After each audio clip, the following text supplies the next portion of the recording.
guys, and welcome back to a new episode of Chibis of Time. It's definitely been a minute, and that's because I have been all over the place, literally moving houses. As you can see, I'm not really quite done yet with furnishing my new studio. If you're new to the channel and you've never seen me before, I had this crazy idea of drawing all the characters in the Wheel of Time, which is a fantasy series comprising of 13 books and a prequel novel that is being made into a TV series by Amazon Prime, and it's actually airing this Friday.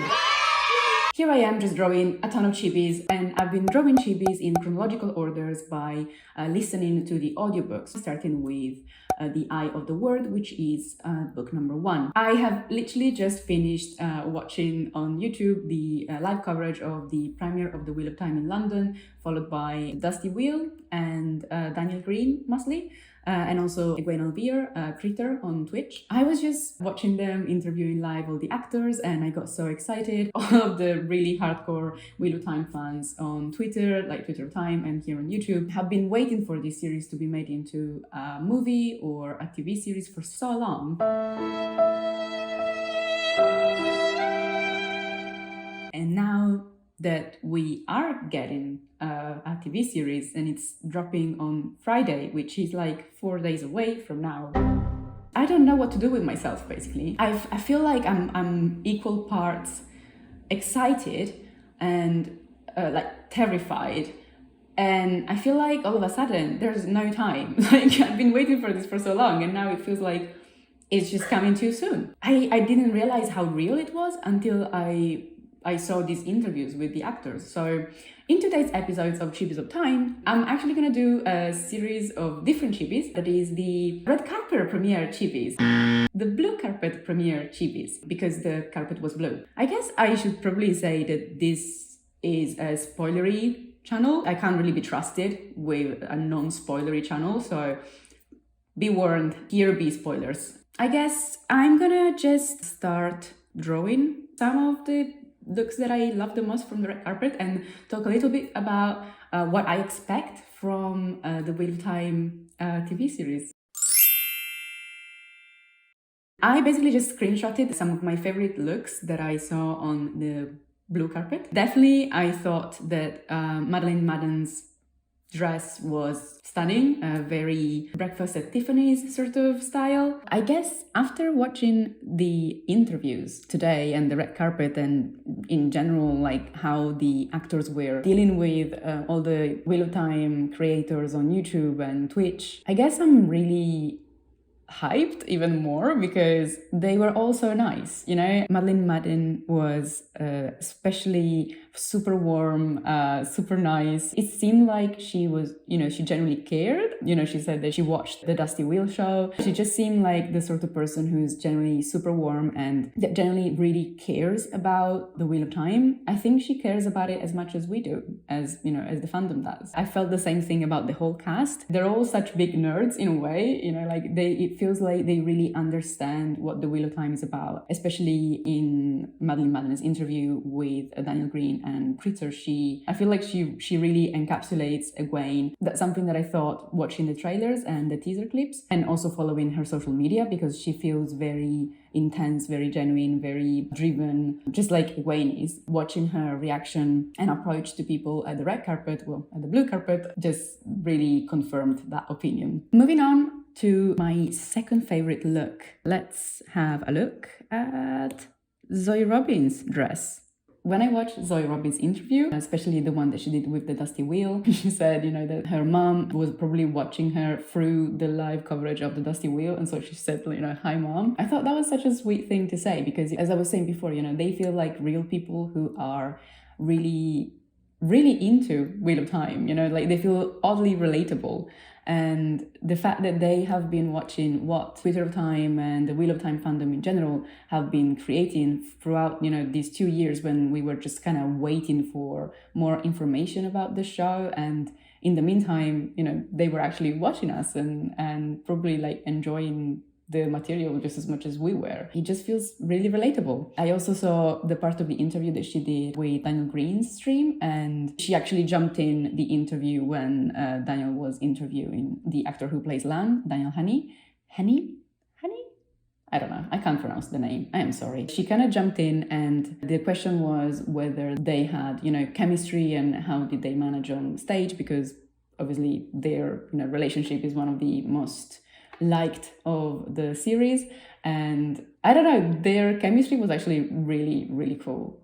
Even just during the interview, I could feel, that they had like a really interesting relationship, a really good bond. So Robin said that it was odd because they didn't even do any intimacy coaching or anything. They were just kind of like thrown in the same scene, and they immediately felt a connection. So I am really excited to see that on screen, and this is part of my expectations. I expect all the relationships in Wheel of Time, the TV series, to be better than the ones in the books. Admittedly, it doesn't take much because, we all love Wheel of Time, and I'm saying this from a place of love, but Robert Jordan just could not write love stories. The romantic relationships in the books feel very forced, like Rand and Elaine. In here, Elaine keeps cornering him and like kissing him, so presumably they're gonna fall in love because she's a pretty girl and he's a guy and he's never had a girlfriend, really. I definitely believe that the relationships with real actors are gonna be so much more intense and so much more real than the ones in the books. The fact itself that in the teaser trailer,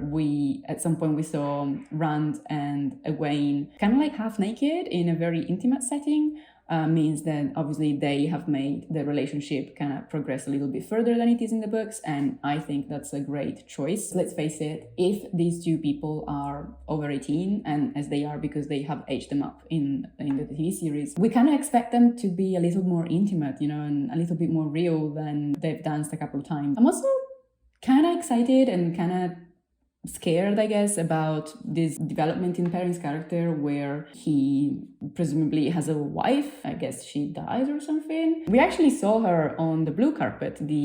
I think she was the actress who plays Leia, this character that is supposed to be like Perrin's wife. She's a woman from the Two Rivers, and I assume she dies during Winter Night, because she does not go on the journey and she's never featured in the trailers. So I'm assuming that she dies pretty soon. And I guess that's gonna kind of like set up Perrin's character development for his obsession with like saving Fail. I think in the books, he's super obsessed with, keeping her safe, and he goes completely mental when she's captured by the Shadow. So I think that would make more sense if in fact it did have a wife and he wasn't able to protect her. So I guess that kind of like sets up the scene a lot better than in the books in a way. I think in general, having the characters being a little bit more adult and having a little bit more of a backstory rather than just being teenagers who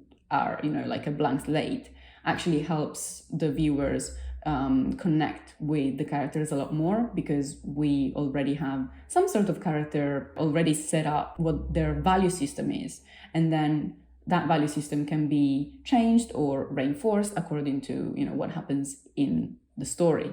Before I talk about my fourth expectation, I'm gonna quickly sketch in my fourth favorite outfit, Joshua Stradowski's very easy, kind of laid-back look. Kind of casual because the shirt is unbuttoned, but also kind of chic and classic. By enlarging the focus of the characters and not just basically telling the whole story from Rand's point of view, which is kind of what happens in book one, I think we're gonna get a much better balance between all the characters. That's something that I'm looking forward to, because personally, I kind of struggled a little bit reading through the first few books because I don't necessarily love hearing Rand's point of view all the times.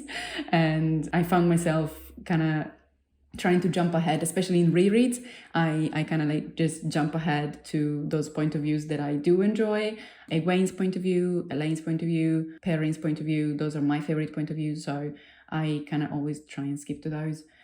So I'm really looking forward to a TV series where we don't just get one focus for one character, but the weight of the narrative, it's kind of shared among a bigger cast, basically. Also, well, it's not really an expectation, it's more like things that I'm looking forward to. I'm so looking forward in general. And this is something that in the interviews, a lot of actors mentioned, when they were asked, what is the thing that you enjoy the most? What's the thing that you are looking forward for the fans to experience. And a lot of them replied that the Wheel of Time universe is so detailed, the world building is really excellent. So that's what they are looking forward to seeing how people react to. They were mentioning how much money and effort and expertise has been spent into recreating these sets, where a lot of it isn't even CGI. It's actually been built. The whole village of Emmonsfield for Winter Night is actually being built, and then they just kind of set fire to it when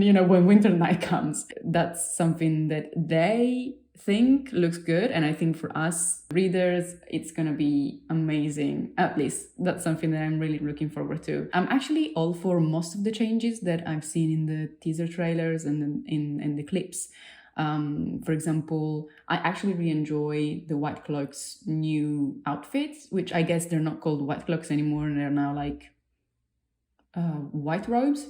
I mean, yeah, in my head I had like this idea of them wearing white capes basically over just kind of medieval looking armor, but this way I think they look even more like sneakily evil, because they're not really dressed up in armor, which gives them this look of like being badass soldiers, but they're more like looking more like monks, which makes more sense in terms of the fact that they're kind of like the clergy, like crazy religious zealots basically. One thing that I'm not 100% sold on is the Aes Sedai's new rings. I think they look a little bit clunky, but I am withholding my judgment until I actually see them kind of like on screen. I do really like the fact that they dropped the shawls, because I thought that they were a little bit cartoony, like maybe a little bit like what Robert Jordan thought a womanly prop could look like. But I don't know if you guys have ever worn a shawl. They're kind of like difficult to wear, like they just kind of get in the way. If you're an Aes Sedai in the White Tower, then fair enough, you can definitely wear it. But if you're moving around, they're not very practical really. So I like the fact that the Aes Sedai's outfits have been color coded, but not necessarily with the shawls. Especially the Amerlin seat with the big collar, that has like Queen Elizabeth I sort of reminders, so I'm really digging it. And all the tattoos, oh my god, I'm living for those tattoos. My expectation is that the world building is going to be excellent. For my last expectation, and that's something that I think is probably not going to look as good, just because from what I've seen so far, it's not really been that great. The CG looks a little bit shabby. I don't know if that's also to do with how maybe the clips and the trailers that we were shown were kind of not really quite there yet, in terms of post-production. So maybe in the actual show they're gonna look better, and definitely that's not like a big thing that I'm gonna be like, oh, if that's not the way that I imagine it, I'm just not gonna watch it. I mean, that's not gonna happen. So it's just not something that I am particularly looking forward to, and I expect not to be, as good as it would be, for example, in a feature film. But that's fair enough, because this is a TV series. Those are basically my expectations so far. I mean, just a few of them, obviously. I've got a ton more. But I've actually finished coloring my Chibis. Here they are, and they look really cute, I think. This was really fun to draw, and I hope that you guys enjoyed it as much as I did. Following the launch of the series, I'm gonna be doing a few more episodes of Chibis of Time, where I'm not gonna follow the chronological order of the audiobooks, but I'm actually gonna follow the order of the episodes as they come out. So on Friday, 3 episodes come out, and I'm probably gonna do like an episode where I draw some Chibis from the first episode, and then, second, third, etc. So I hope you guys had fun, and I'll see you in the next video.